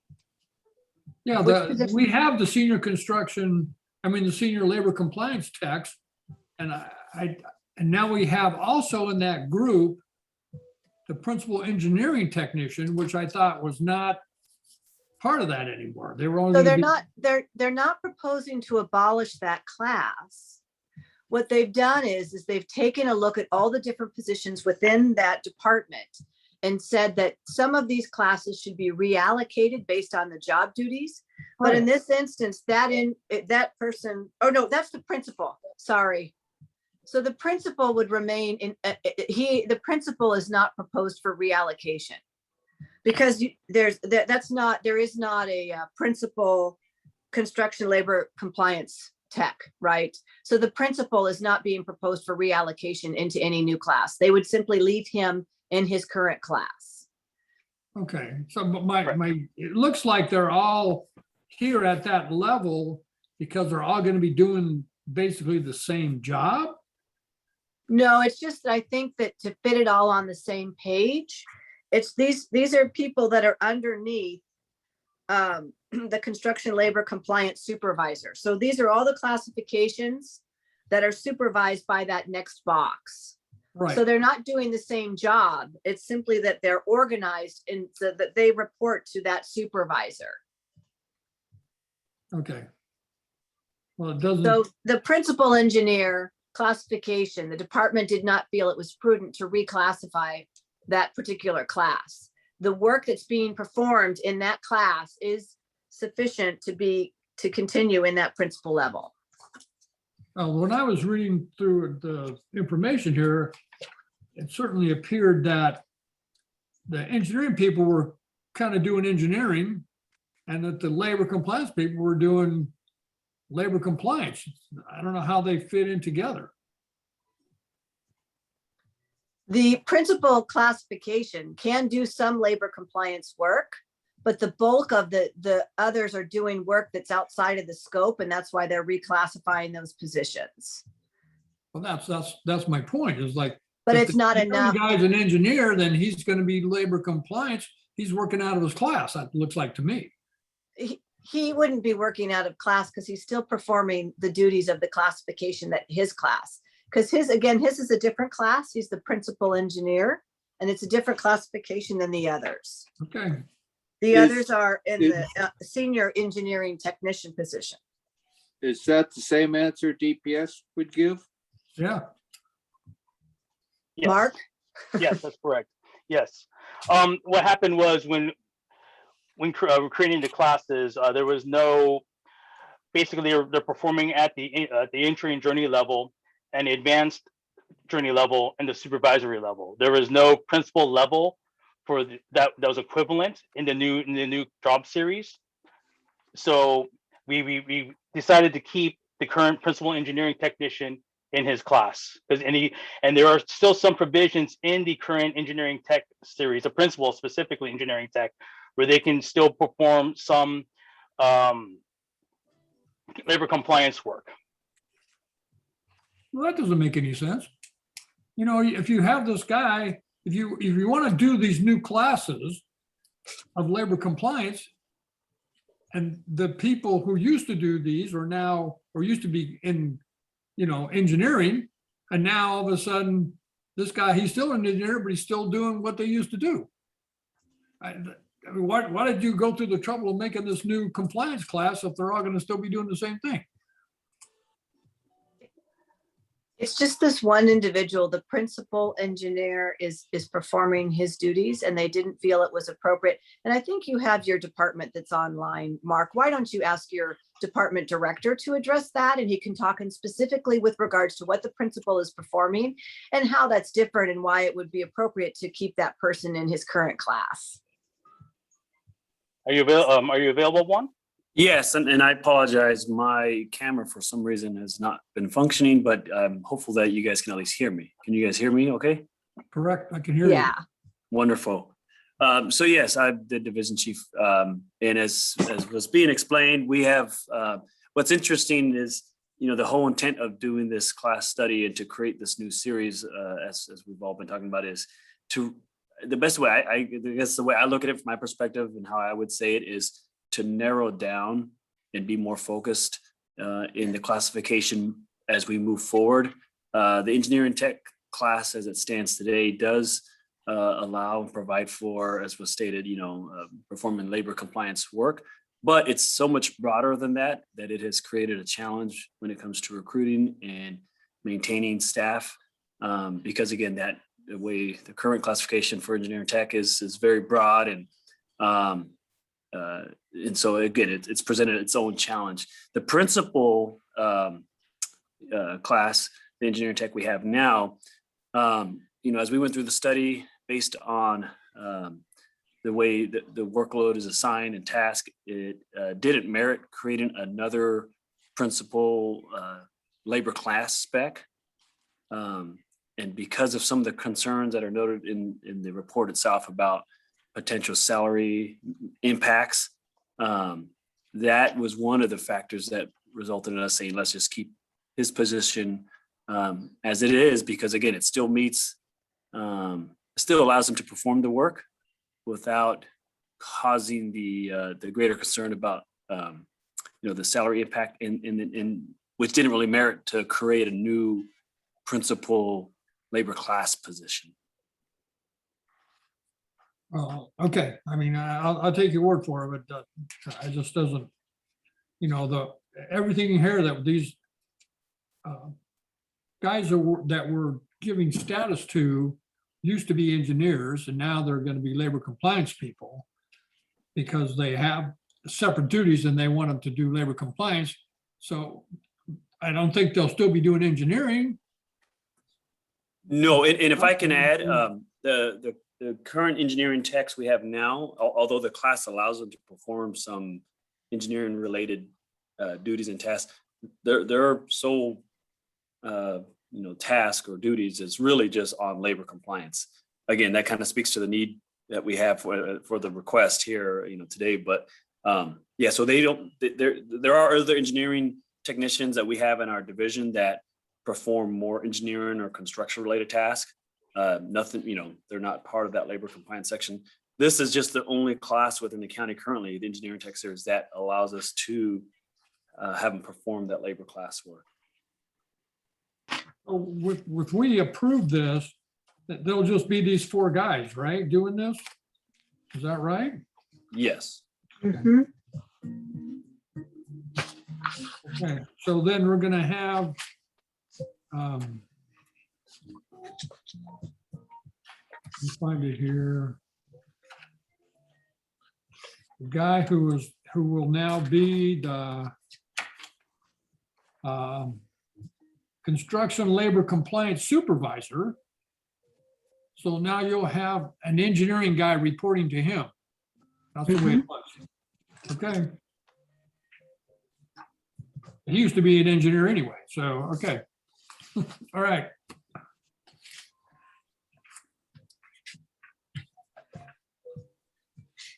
Are you developing a new test for this? TPS for this? They will, if once the classifications have been approved by commission and then by the Board of Supervisors. So that's the So- intent. And then the entry level position, I don't have it here, but I think it was 30 units, is that correct? But only 9 of them were in having to do with labor or accounting or something like that, right? That's correct, yes. Okay. And you are using a 1 year on this? Of experience, Yeah. An entry level? No, 1 year is The probationary probation period period, yes. Oh, would be, correct, yes. it would be just for the construction labor compliance technician. Right, That would be 12 months, but the other 2 positions would be 6 months. 6 months, correct, okay. Mhm.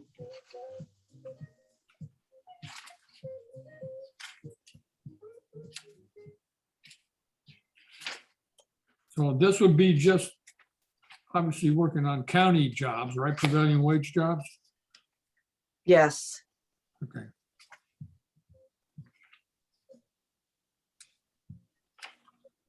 Okay, I guess for now, I think till I find my next note here, we'll have to move on.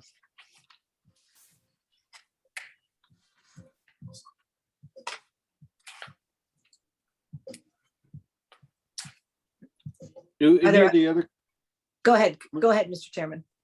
any of the commissioners have any questions or comments? Is there any public comment? No public comment received. Well, Commissioner Nelson, I'll move to approve this. This is Commissioner Boyce, I'll second. There's been a motion and a second. The motion you are making, Mr. Nelson, that is. Oh, yeah, we have to do the, or hold on, yeah, there's more to it here. Commissioner Nelson, if you wish to just say that you move to adopt the executive officer's recommendations, that will encompass all the recommendations. Short, sweet, and to the point. Okay. Thank you. I will now move to adopt Alice's recommendation. And I second Commissioner Boyce. Hearing a motion and a second, I call for the question. Gina, would you call the roll, please? Commissioner Boyce, how do you vote? Aye. Commissioner Johnson, how do you vote? Aye. Commissioner Nelson, how do you vote? Aye. Commissioner Suter, how do you vote? Aye. The vote was 4-0. And we to adopt that recommendation and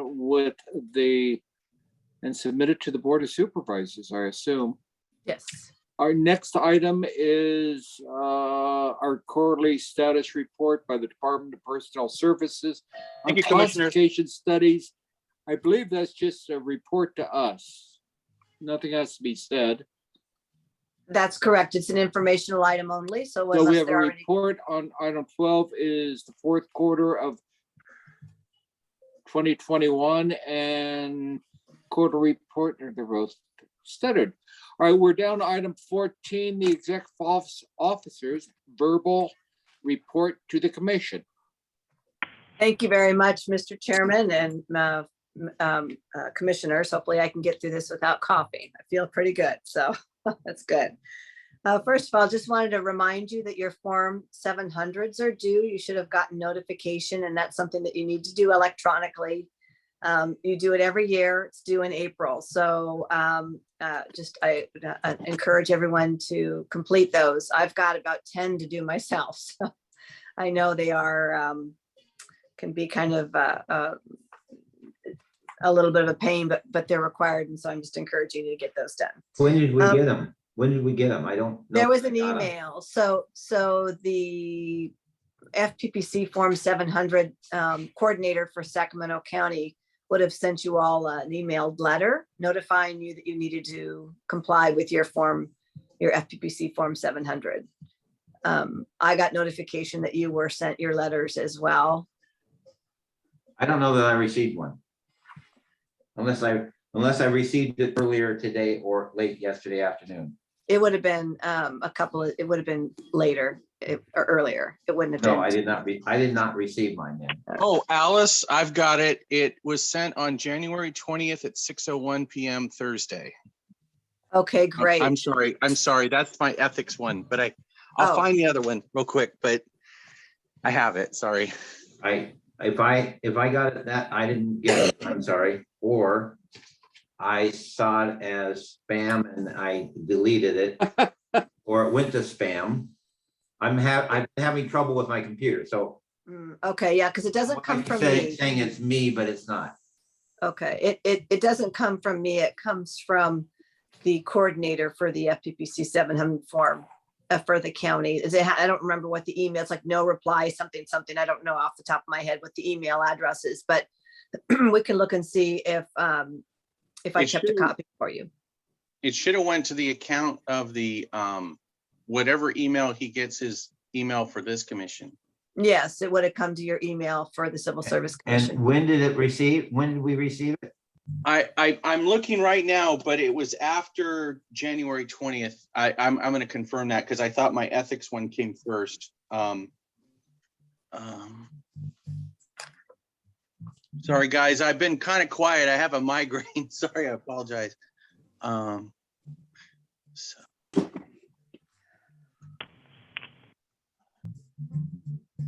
I want to say it comes from Form 700, Alice? Here it is. Oh, that's, yeah. 22nd.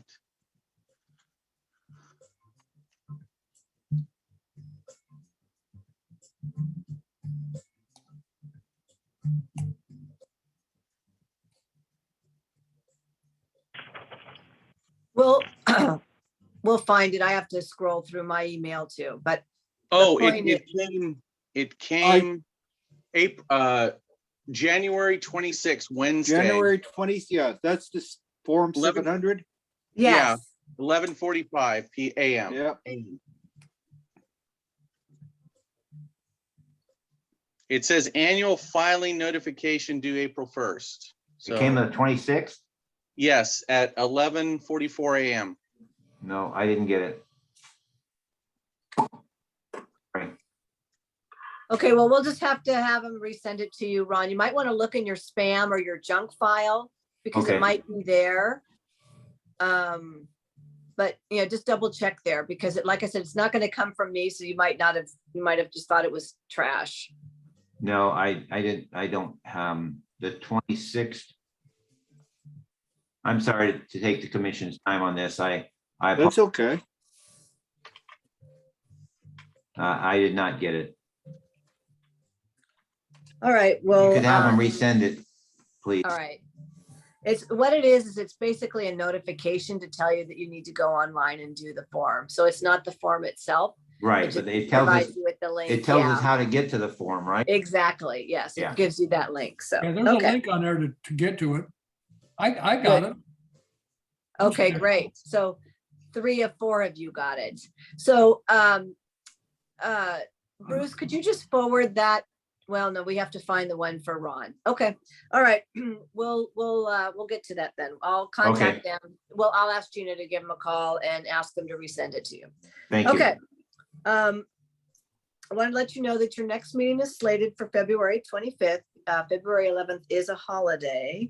The meeting will be conducted via Zoom again, and commissioners may consider recommendations to the county's classification plan stemming from the 2020-22 Executive Secretary and the 2021 Water System Series class studies. So you may consider the recommendations stemming from those 2 studies, as well as the proposed budget for 2022-23, which I will be working on as well. The commission's next meeting after that is scheduled for March 11th or 25th. Oh, and I'm going to cough, excuse me.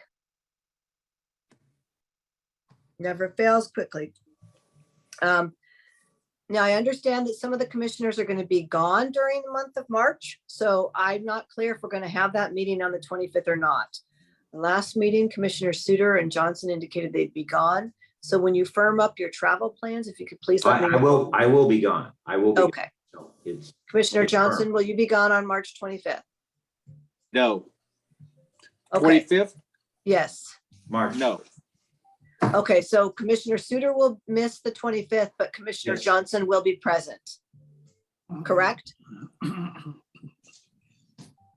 So, okay, well, then we may have that meeting. If there's just only one commissioner gone, we'll pull a little bit closer to that date, just to confirm again, when we only have 4 commissioners, when I know we have one missing for sure, it makes it tough in the event that one of the remaining 3 have to miss for some other reason. If we don't meet it during the month of March, then our next meeting would be April 15th. I wanted to let you know that I received one request to file an exam disqualification appeal this week. And I'm working with DPS now to determine whether or not that can be administratively resolved. So it hasn't been formally received yet or accepted yet. Currently, we have 3 releases from probation.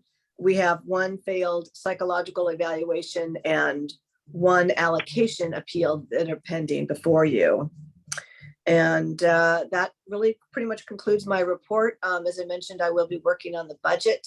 If we're going to have a meeting in March, then I may try to move one of those class studies to the March meeting, just because I will be pretty busy working on the budget from now until when that's due. Lots of different pieces. It's not just a document. I've got to do all kinds of things. County has a very cumbersome process in adopting the budget. That concludes my report. Thank you.